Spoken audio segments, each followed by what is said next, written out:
என்னது டைம் இல்லையா? ஃபோன் பேச டைம் இல்ல, ஃபேமிலி டின்னர் டைம் இல்ல, ஷாப்பிங் டேட்டிங் மீட்டிங் எதுக்கும் டைம் இல்ல. Make time. Take that holiday. GT Holiday. GT Holidays, South India's #1 travel brand. சென்னையின் நம்பர் 1 மட்டன் பிரியாணி ருசிக்க பாண்டி பஜார் பசும்பொன் ரெஸ்டாரண்ட்டுக்கு வாங்க. இனி பாண்டி பஜாரோட புதிய அடையாளம் பசும்பொன் தான். மதுரை உணவை சென்னையிலேயே ரசிக்கலாம்.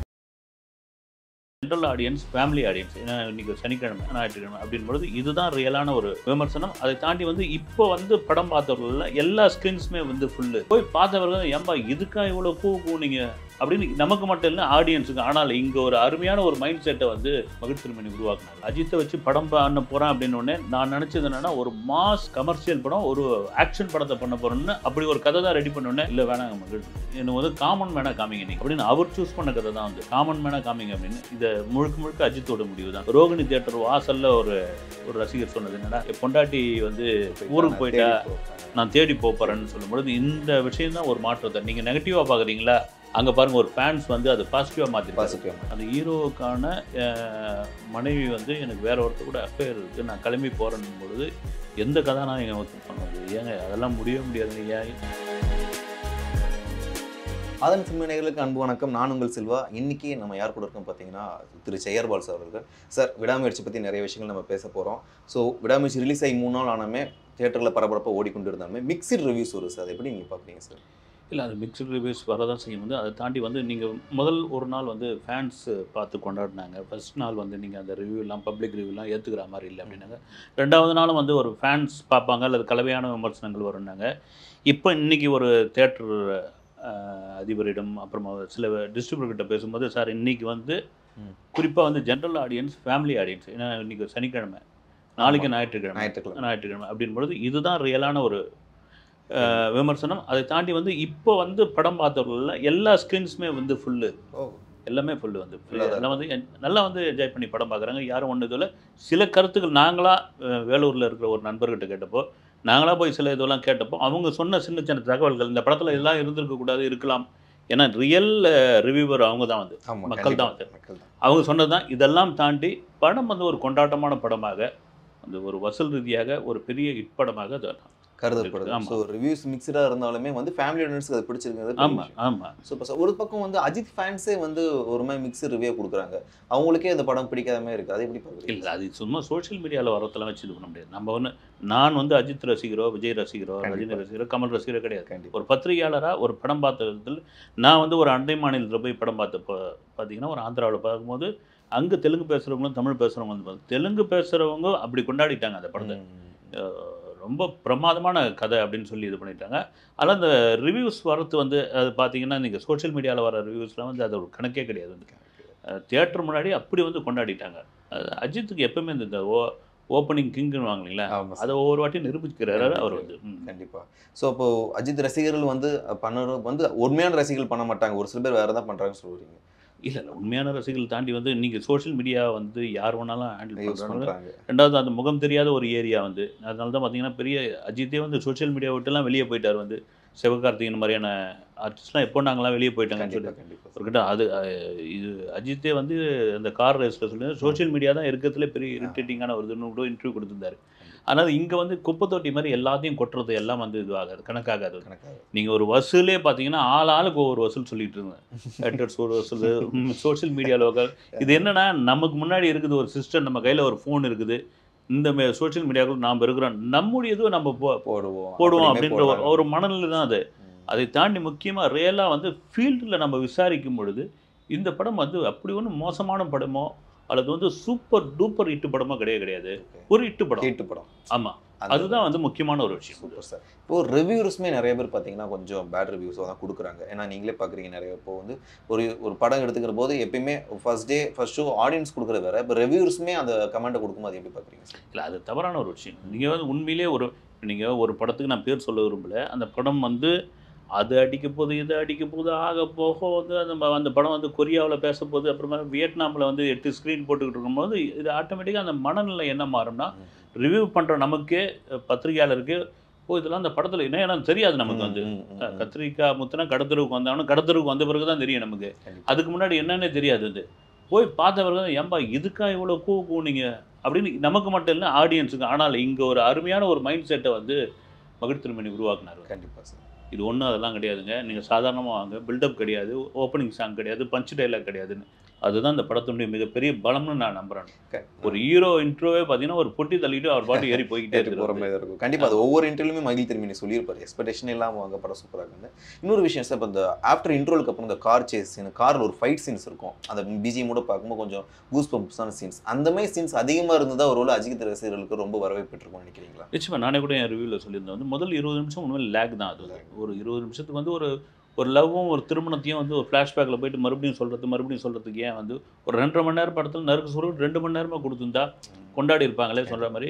அஜித்தை எதிர்பார்த்தது வந்து அப்படி ஒரு ஆக்ஷன் ஹீரோவாக தான் வந்து அதுக்கு ரொம்ப சேஃப்டியாக மகிழ் திருமணி ஒரு இன்டர்வியூவில் சொல்லிட்டு இருப்பார். நான் எனக்கு அஜித்தை வச்சு படம் பண்ண போகிறேன் அப்படின்னோடனே நான் நினச்சது என்னென்னா ஒரு மாஸ் கமர்ஷியல் படம், ஒரு ஆக்ஷன் படத்தை பண்ண போகிறோன்னு அப்படி ஒரு கதை தான் ரெடி பண்ணோன்னே, இல்லை வேணாங்க மகிழ், எனக்கு வந்து காமன் மேனாக காமிங்க நீங்கள் அப்படின்னு அவர் சூஸ் பண்ண கதை தான் வந்து கண்டிப்பாக காமன் மேனாக காமிங்க அப்படின்னு. இதை முழுக்க அஜித்தோட முடிவு தான். தன்னை எப்படி திரையில் காட்டணும் அப்படின்னு ஒரு முடிவுக்கு வந்தாச்சு. அது அஜித்துக்கே உள்ள இதுதான். என்னை வந்து அல்டிமேட் ஸ்டார்னு கூப்பிடாதீங்க, அப்புறம் வந்து தலைன்னு கூப்பிடாதீங்க, நீங்கள் வந்து ஆமாம் அஜித் குமார்னு ஏகே கூப்பிடுங்க அப்படின்னு சொல்கிற ஒரு மனநிலைக்கு வந்தவர் வந்து இன்னும் எவ்வளோ காலம் தான் பில்டப் வந்து பண்ணிக்கிட்டு இருக்குது, எவ்வளோ காலம் வந்து இது பண்ணிக்கிட்டு இருக்குது.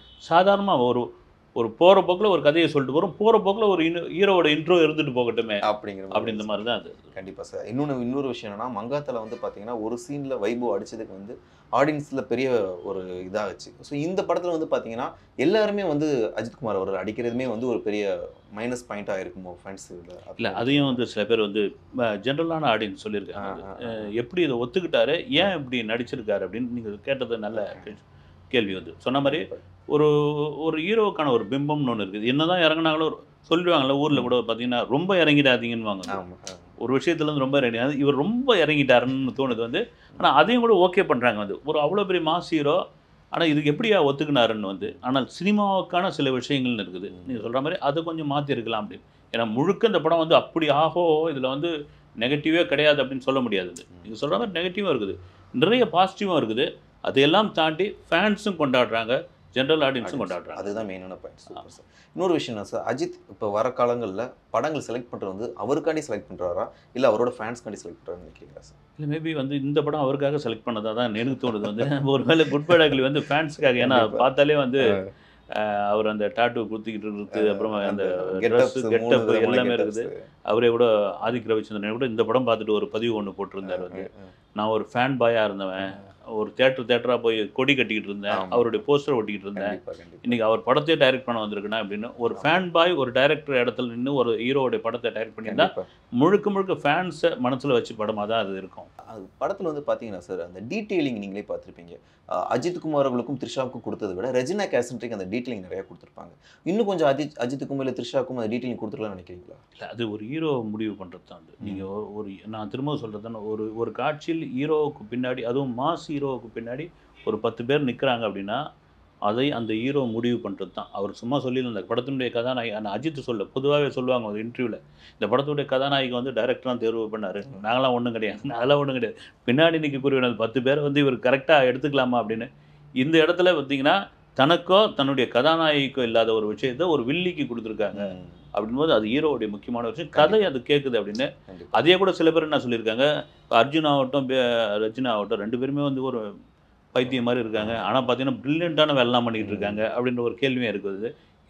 இது வந்து என்னென்னா ஒரு 10 கேரக்டர் படத்துக்குள்ள, அந்த 10 கேரக்டருக்கும் இந்த ஸ்பேஸ் கொடுத்துருக்காரு பாருங்க அஜித். அது ரொம்ப முக்கியமான ஒரு விஷயம். கண்டிப்பாக சார். இன்னொரு விஷயம் என்னன்னா சார், அந்த படத்தில் ஒரு அஃபார் அப்படிங்கிறத கதையை ஸ்டார்ட் ஆகுது சார். அந்த அஃபாருங்கிற வார்த்தையில் வந்து அஜித்குமார் வந்து ரொம்ப க்ளூலாக ஹேண்டில் பண்ணியிருப்பார். ஸோ அது வந்து கொஞ்சம் மக்களிடையே ஒரு மாதிரி பேசும் பொருளாக இருக்குது. அது எப்படி பார்க்குறீங்க நீங்கள்? இல்லை, அது என்னென்னா உங்களுக்கு இன்னைக்கு செய்தித்தாளை திறந்தாலே வந்து அந்த கள்ளக்காதல் சம்மந்தமான செய்திகள் தான் பெரும்பான்மையாக இருக்குது. வந்து நீங்கள் அது வந்து ஒரு ஒழிக்கப்பட வேண்டிய ஒரு விஷயமாக இருந்தாலும் வந்து இந்த கதையில் வந்து ஒரு மேல்தட்டு வகுப்பாக காமிச்சிருக்காங்க. அதுக்காக அங்கே நடக்குது நியாயப்படுத்த விரும்பல. நான் வந்து ஒரு ஃபாரினில் அந்த மேல்தட்டு வகுப்பில் அதை வந்து நாங்கள் ஒரு கேஷுவலாக எடுத்துக்கிறோம். ஓகே, என் ஒய்ஃபோட எவ்வளோ ஃப்ரெண்ட்லியாக இருக்கிறேனோ அவளுக்கு ஏதோ ஒரு விதத்தில் வந்து என்னை பிடிக்காமல் போச்சு அப்படின்ற ஒரு விதம் வந்து. அதே சமயத்தில் முழுக்க அவளை வெறுக்கலை நான் அப்படின்னு. இதை வந்து சில பேர் போட்டு கள்ளக்காதலுக்கு ஆதரிக்கிறார் இவர் அப்படின்ற மாதிரி இது பண்ணியிருக்காங்க. ரோகிணி தியேட்டர் வாசலில் ஒரு ரசிகர் சொன்னது என்னன்னா, என் பொண்டாட்டி வந்து ஊருக்கு போயிட்டா நான் தேடி போறேன்னு சொல்லும்பொழுது இந்த விஷயம் தான் ஒரு மாற்றத்தை. நீங்கள் நெகட்டிவாக பார்க்குறீங்களா, அங்கே பாருங்கள் ஒரு ஃபேன்ஸ் வந்து அது பாசிட்டிவாக மாற்றிருக்காங்க. கண்டிப்பாக அது ஒரு பெரிய விஷயம் தான் சார். கண்டிப்பாக அதே மாதிரி சார் இப்போ வந்து பார்த்தீங்கன்னா ஒரு மகிழ் திருமேனி ஒரு இன்டர்வியூவில் சொல்லியிருப்பாரு, எந்த மாதிரி கதைகள் வந்து பெண்களுக்கு சம்மந்தப்பட்ட கதைகளாக சூஸ் பண்ணுவோம், நல்லா இருக்கும், பெண்களுக்கு வந்து ஒரு பாதுகாப்பு உள்ள கதையாக இருக்கட்டும், பெண்ணுக்கு முக்கியத்துவம் கதையை வந்து பண்ணுவோம், நம்ம நல்லா பண்ணுவோம்னு சொல்லிட்டு அஜித்குமார் சொன்னதாக பார்க்குறீங்க. அது எப்படி பார்க்குறீங்க? இல்லை உண்மையிலே ஒரு ஹீரோ வந்து ஒரு கேரக்டர் வந்து பூமர்னு சொல்லுது. ஆமாம் அதை ஒத்துக்கிறாரு. அந்த ஹீரோவுக்கான மனைவி வந்து எனக்கு வேற ஒருத்தர் கூட அஃபேர் இருக்குது, நான் கிளம்பி போகிறேன்னு பொழுது எந்த கதாநாயகன் ஒத்துப்பாங்க வந்து? ஏங்க அதெல்லாம் முடியவே முடியாதுங்க, ஏன் என் ஃபேன்ஸ்லாம் வந்து அப்செட் ஆகிடுவாங்கன்னு. அதை ஓகே பண்ணுறதுக்கு ஒரு பெரிய தில்லு வேணும். கண்டிப்பாக அந்த இடத்துல தான் அஜித் இருக்கார். அவர் இருக்கார். ஸோ எப்பயுமே அவரோட படங்கள் வந்து பார்த்தீங்கன்னா ஒன்று பாசத்தை பற்றியாக இருக்கும், இல்லைன்னா பெண்களை பற்றியாக இருக்கும். தொடர்ந்து இதேமாதிரி பண்ணுறது வந்து எப்படி பார்க்குறீங்க சார்? இல்லை ஒரு நல்ல விஷயம் தான். நேர்கொண்ட பார்வை படத்தை அப்படி தான் சூஸ் பண்ணியிருக்காரு. வந்து சூஸ் பண்ணி இந்த ஹிந்தியில் பார்த்த பிறகு வந்து பிரமாதமான இது நான் பண்ணுறேன் அப்படின்னு. அது கூட சில பேர்லாம் சொன்னாங்க, இல்லைங்க இமேஜெல்லாம் ஒரு இமேஜெலாம் ஒன்றும் கிடையாதுங்க அப்படின்னு. அந்த படம் பண்ண பிறகு தான் அவருடைய இமேஜே வேறு மாதிரி மாறிச்சு. ஒவ்வொரு ஹீரோக்கெலாம் சும்மா ஒரே மசாலா மாதிரி அரைச்சமாகவே அரைக்காமல் இந்த மாதிரியான விஷயங்கள் நீங்கள் வருஷத்துக்கு ஒரு 3 படம் பண்ணுறீங்கன்னா ஒரு படம் இது சம்மந்தமான ஒரு படமாக இருக்குறது ரொம்ப முக்கியமான ஒரு விஷயம். எதுக்கு சொல்ல வரேன்னா, நீங்கள் எது சொன்னாலும் கேட்கக்கூடிய இடத்தில் அந்த ரசிகர்கள் இருக்காங்க. ஏன்னா ஒரு டிக்கெட் இந்த படத்துக்கு முதல் நாளில் பார்த்திங்கன்னா ஒரு அரிய வகை நோயில் பாதிக்கப்பட்ட ஒரு குழந்தைக்கு வந்து 16 கோடி ரூபாய் தேவைப்படுதுன்னு அந்த டிக்கெட்டோட ஒரு இணைப்பு வச்சு மினிமம் 10 ரூபாயிலேருந்து உங்களால் முடிஞ்சது வந்து இதுக்கு டொனேட் பண்ணுங்கன்னு ஒரு ஸ்கேனரோடய இது ஒரு பார்கோடோடய கொடுத்துருந்தாங்க. அதுக்கு அவ்வளோ பெரிய வசூல் கிடச்சிருக்குது அந்த குழந்தையை காப்பாற்றுற விஷயத்துக்கு. இதை ஒவ்வொரு ஹீரோக்களும் இது ஒரு நல்ல விஷயத்துக்கு பயன்படுத்தினா எப்படி இருக்கும்? முதல் நாள் வசூல் தமிழ்நாடு வரைக்கும் நான் வந்து ரொம்ப நம்பகத்தன்மையான ஒரு இடத்துலேருந்து கேட்டப்போ என்னன்னா, சார் இதுதான் சார் 28 கோடி ரூபா ஃபஸ்ட் நாள். அது பெரிய கலெக்ஷன் அப்படின்னா இவர் வந்து மாற்றமாக இந்த அதிகப்படுத்தி சொல்கிறதெல்லாம் நிறைய தொடர்புகளோடு இருக்கிறவர் வந்து தமிழ்நாடு. கிட்டத்தட்ட 1100 ஸ்க்ரீன்ஸ்லாம் சொல்லிட்டு இருந்தாங்க. 900 ஸ்க்ரீன்ஸ் அதில் முன்ன பின்ன 3 ஸ்க்ரீன்ஸ் முன்ன பின்ன வரலாம். இதில் வந்து 28 கோடின்ட்டு வந்து சாதாரண விஷயம் கிடையாது. கண்டிப்பாக ஓவர்சீஸில் வசூல் வந்து மொத்தமாக ஒரு 4-5 நாளைக்கு பிறகு தான் தெரியும். உடனே வந்து அதை ரிலீஸ் பண்ண மாட்டாங்க. அதனால் வந்து அது சும்மா அந்த வெளியே வர சோஷியல் மீடியாவில் வரத்தெல்லாம் நம்ம சொல்ல முடியாது. அப்படி கண்டிப்பாக ஒவ்வொரு இதுலையுமே ஒவ்வொரு. இப்போ பார்த்தீங்கன்னா நேற்று வெள்ளிக்கிழமை கொஞ்சம் கலெக்ஷனாக இருக்குது, ஆனால் 20 கோடி ரூபாய்க்குள்ளே வந்தாச்சு. இன்றைக்கி சனிக்கிழமை இன்றைக்கி ஒரு பெரிய வசூலாக இருக்குது. ஞாயிற்றுக்கிழமை சொல்லவே தேவையில்லை. திங்கள் செவ்வாய்க்கிழமை தைப்பூசம் மாதிரியான ஒரு நல்ல அந்த லீவு நாள் சில இடங்கள்ல அங்கே மாறும் அப்படின்னு. இதெல்லாம் தாண்டி இந்த படத்துக்கு ஃபேமிலி ஆடியன்ஸ் வராங்க, பெண்கள் வராங்கன்னா அந்த படம் இட்டு தான் சார் அப்படின்றாரு. வசூல் ரீதியாக இட்டு அப்படிங்கிறாங்க. Super sir. அதே மாதிரி அஜித்குமார் அப்படின்னாலே இந்த கிங் ஆஃப் ஓப்பனிங் அது வந்து இந்த வாட்டி ப்ரூவ் பண்ணிட்டாரா சார்? இல்லை கண்டிப்பாக. என்ன ஒரு இங்கே வந்து தமிழ்நாட்டில் 9 மணி காட்சி சிறப்பு காட்சி ஓப்பன் பண்ணல. ஓப்பன் பண்ணாமலே இந்த 12 மணி காட்சியிலேருந்து எல்லாமே வந்து ஃபுல்லு. நீங்கள் புக் மை ஷோலையோ ticketnew.comலேயோ ஃபுல்லு. அதுக்கப்புறம் அந்த 9 மணி காட்சி ஜியோ கொடுக்குறாங்க, சோல்ட் அவுட்டு. இதற்கு இடையில் கேரளா, கர்நாடகா, ஆந்திராவில் வந்து 6 மணி காட்சி ஸ்பெஷல் காட்சிக்கு மீடியாக்காரர்கள் போகிறாங்கன்னா அது வேறு வந்து ஃபேன்ஸே சில பேர் கிளம்பி வந்திருந்தாங்க 6 மணிக்கு. நான் அதே ஒரு டிஸ்ட்ரிபியூட்டர் கிட்ட கேட்கும்போது என்ன சொன்னார், சார் இது மாதிரி அதர் ஸ்டேட்டில் ஸ்பெஷல் காட்சி கொடுக்கறதுனால உங்களுக்கு பாதிப்பு இருக்கான்னு. ஏங்க பெரிய பாதிப்பு இருக்குங்க, 8லேருந்து 10 கோடி ரூபாய் வரைக்கும் எங்களுக்கு அடி வாங்கும் அப்படின்னாரு. கண்டிப்பாக அது அப்போ நீங்கள் எதுவும் இது பண்ண மாட்டேன். இல்லை இவங்க பண்ண தப்பு தாங்க. ஒரு நள்ளிரவு காட்சியில் பண்ண சம்பவம் தான் இப்படி மாறிடுச்சு. நாங்கள் கவர்மெண்ட் கிட்ட ஒரு கோரிக்கையாக வச்சுருக்கிறோம், நீங்கள் வெடிகாலம் 4 மணி காட்சி கொடுக்கலனா கூட இது மாதிரி 6 மணி காட்சி கொடுங்கன்னு. அது அவங்க உண்மையிலே அவங்களுக்கு ஒரு பின்னடைவு தான். ஏன்னா விஜய், அஜித், ரஜினி மாதிரியான படங்கள் வரும்பொழுது தான் தியேட்டர்களுக்கு ஒரு திருவிழா மாதிரி இருக்கும். அது திருவிழா மாதிரி கொண்டாட முடியும். இன்னொரு விஷயம் என்னன்னா சார், இப்போ வந்து வந்தது பார்த்தீங்கன்னா ஒரு ஒர்க் டேட்ஸில் வந்துச்சு. நடுவில் மிட் ஆஃப் தி வீக் வியாழக்கிழமை வந்து ஒரு ஒர்க் டே ஹாலிடே கூட கிடையாது. இருந்தாலுமே கலெக்ஷன் வைஸ் நல்லா பண்ணியிருக்குல்ல? ஆமாம், அதுதான் இப்போ முக்கியமான ஒரு விஷயம். வந்து உங்களுக்கு வந்து வெள்ளிக்கிழமை கூட கிடையாது, வந்து ஒரு வியாழக்கிழமை அப்படின் பொழுது ஒரு அந்த ஓப்பனிங் தான் அதுக்கான காரணம். அந்த 2 வருஷம் படமே பண்ணல என்னதான் அப்படின்ற ஒரு எதிர்பார்ப்பு தான் அதுக்கான காரணமாக இருக்குது. கண்டிப்பாக சார். Super sir. அதே மாதிரி இப்போது நிறையா நீங்களே சொல்ல மாதிரி சோசியல் மீடியா நிறையா கம்பேர் பண்ணுறாங்கன்னு பார்க்கும்போது லாஸ்ட்டாக வந்த பெரிய பெரிய ஹீரோஸோட படத்தோட ஃபர்ஸ்ட் கிராஸை கூட விடாமுயற்சி தொடரன்னு சொல்கிறாங்க. அதை எப்படி பார்க்குறீங்க சார்? இல்லை அது நம்ம வந்து இன்னும் அதாவது ஒரு நாளில் 2 நாளில் வச்சு கலெக்ஷன் ஒன்றும் சொல்ல முடியாது. ஒரு 5-6 நாள், அதை தான் அவரும் சொன்னார். அது சார் ஒரு 5-6 நாள் பொறுத்து தான் நம்ம வந்து கலெக்ஷன் வந்து பேச முடியும். வந்து 2வது தயாரிப்பு நிறுவனத்துக்கு தான் உண்மையான கலெக்ஷனே தெரியும். அவங்க ரிலீஸ் பண்ணும்போது தான் அது கரெக்டாக இருக்கும். அது ஏன்னா இந்த போலியான கலெக்ஷன்லாம் கொடுத்து சில சிக்கல்லாம் ஏற்பட்டது ஆந்திராவிலாம் வந்து. அது மாதிரிலாம் இனிமேல் பண்ண மாட்டாங்க. வந்து ரியலாக வந்து இப்போ அதாவது ஒரு படம் வெற்றியாக தோல்வியாக தாண்டி இவ்வளோ கோடி அடிச்சிருச்சு அவ்வளோ கோடி அடிச்சிருச்சு இதில் தான் கவனமாக இருக்கிறாங்க வந்து. கண்டிப்பாக. அதனால் ஒரு 3-4 நாள் போன பிறகு தான் ரியல் கலெக்ஷன் நீங்கள் சொல்கிற மாதிரி வேர்ல்டு வைடு தெரிய வரும். Super sir. அடுத்த கட்டமாக லைக்காவுக்கு இது ஒரு நல்ல படமாக அமைஞ்சிருக்குமா, ஒரு ப்ராஃபிட்டான படமாக அமைஞ்சிருக்கா? இல்லை ப்ராஃபிட் இருக்கு, ஏன்னா அவங்களுக்கு என்ன மாதிரியான கடன் இருக்குது, என்ன மாதிரி ஸ்ட்ரகிள் இருக்காங்க, இதில் மீண்டும் வந்துட்டாங்கன்னு தெரியல. லைக்காவுக்கு இது ஒரு முக்கியமான படமாக அமைஞ்சு போச்சு. ஏன்னா 2 வருஷம் ஒரு படத்தில் ட்ராவல் பண்ணியிருக்காங்க. கண்டிப்பாக. ஒரு தயாரிப்பு நிறுவனம் அந்த 2 வருஷத்துக்கான செலவு, அதுக்கான வட்டி, ஒரு ஹீரோவுக்கான சம்பளம், லைக்கா மாதிரியான ஒரு நிறுவனம் கண்டிப்பாக தமிழில் படம் பண்ணாதான் தொடர்ச்சியாக வந்து பல பேருக்கு வேலை கிடைக்கும்னு நான் சொல்லிக்கிட்டே இருக்கிறேன். ஏன்னா வேறு எந்த ப்ரொடக்ஷன் நிறுவனம் இல்லை.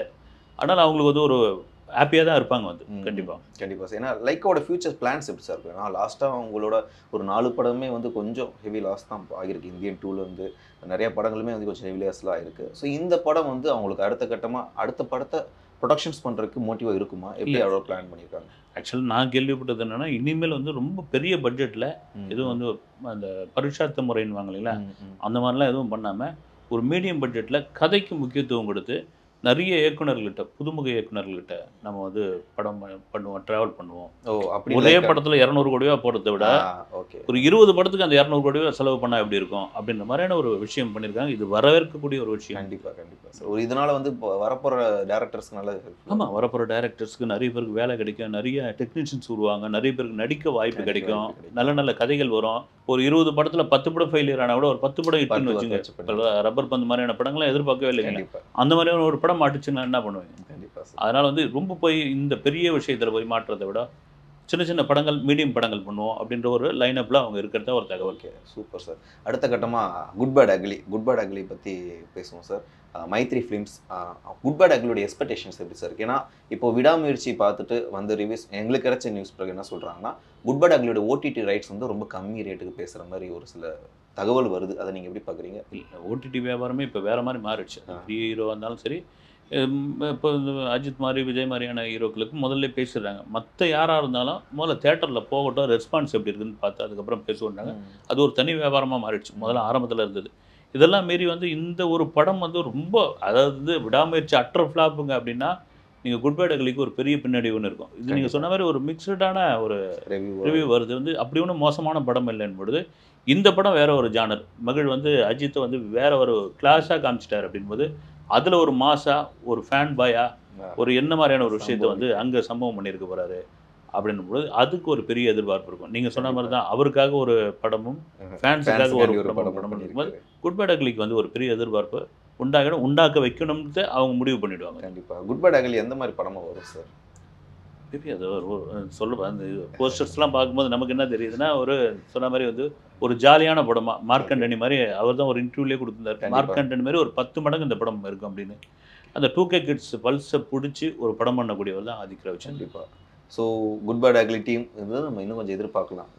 விடாமுயற்சி விட்டதை அஜித் கொஞ்சம் பிடிப்பார். நீங்கள் நிச்சயமாக பிடிப்பார். Super sir. இதுக்கு அடுத்தபடியாக மகிழ் திருமேனி அடுத்த கட்டமாக எந்த மாதிரி படங்கள் பண்ணுவார்னு நினைக்கிறீங்க சார்? இப்போது இல்லை, அவர்கிட்ட அந்த இன்டர்வியூவில் கேட்டிருக்காங்க. பட் இது வரைக்கும் எனக்கு எதுவும் பிளாங்காக தான் இருக்கேன், அப்படின்னு அப்டேட் வரல அப்படின்றாரு. வந்து இப்போ நல்ல டைரக்டர், வந்து கதையை சார்ந்து போகக்கூடியவர். வந்து அவர் ஏன்னா வந்து அருண் விஜய் மாதிரியான ஒரு ஹீரோக்களுக்கே ஒரு பெரிய இட்டு கொடுத்தவர் அப்படின்பொழுது கதையை நம்பக்கூடியவர். கண்டிப்பாக அவருக்கான இது வந்து அவர் தான் சொல்லணும் தெரியும். கண்டிப்பாக சார். நிறைய விஷயங்கள் சுவாரஸ்யமாக பேசணும் சார். மேலும் நிறைய விஷயங்கள் பேசணும்னு காத்துட்ருக்கேன். அடுத்த ஷோவில் கண்டிப்பாக பேசுவோம் சார்.